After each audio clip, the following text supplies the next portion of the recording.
هلا باز نشسته، هلا کارگر، معلم پرستار ای برزگر. هلا کول برهای پر جنب و جوش، هلا کارتون خواب میدان شوش. بیا بشنو این شرح غارتگری، که حیران بمانند جن و پری.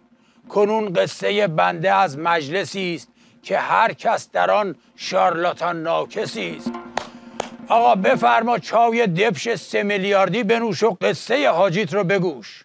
ندیدی چه کردند این مرتبه، که رو شد از اعماق مجلس پته. آقا مدیونی گفتم مجلس، یه وقت خیال کنی پارلمان مثل این فرنگستون. نه داداش، منظور استبل گماشتگان سیدل نسناس بدذاته، همون بزرگ دزد ایران زمین. های های های بیا و تماشا کن. از آن دزد بازار استبلسان، عیان شد سندها که بودی نهان. چنان نشتری بر دمل کوفتند، که اعماق شیخان از آن سوختند. کنون یک به یک شرح این مثنوی، بخوانم به بانگ و به صوت قوی. آقا بازنشسته ای چقدر حقوق میگیری؟ داداش من کارگر زحمت کشی، تو چقدر میگیری؟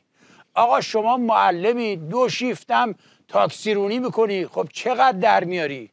تو گر 8 میلیون گرفتی حقوق، که نتوان خریدن بدان غیر دوغ. یکی دزد دجال نامش وکیل، همی چرب و چیلی نموده سبیل.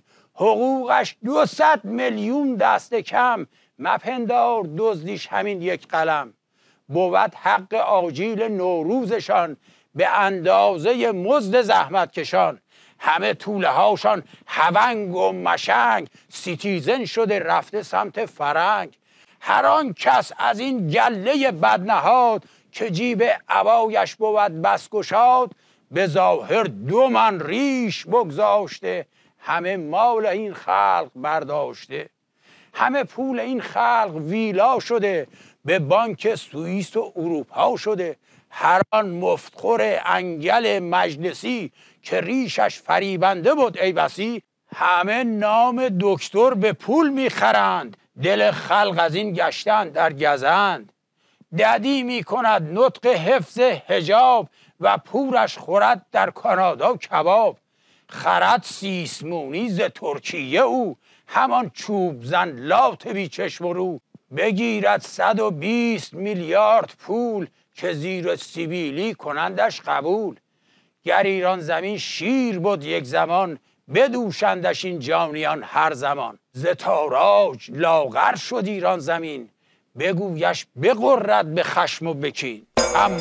اما عزیزان من، دل غمین مدارید، که این دزد بازار و خراب آباد رو جوانان و یلان ایران زمین به انجام نیک خواهند رساند، و نجاست جماعت دیوان عمامدار و دزدان لجنپوش رو با آتشی سوزان پاک خواهند کرد. بنازم به شما ایول، عزت زیاد و ایام بکام.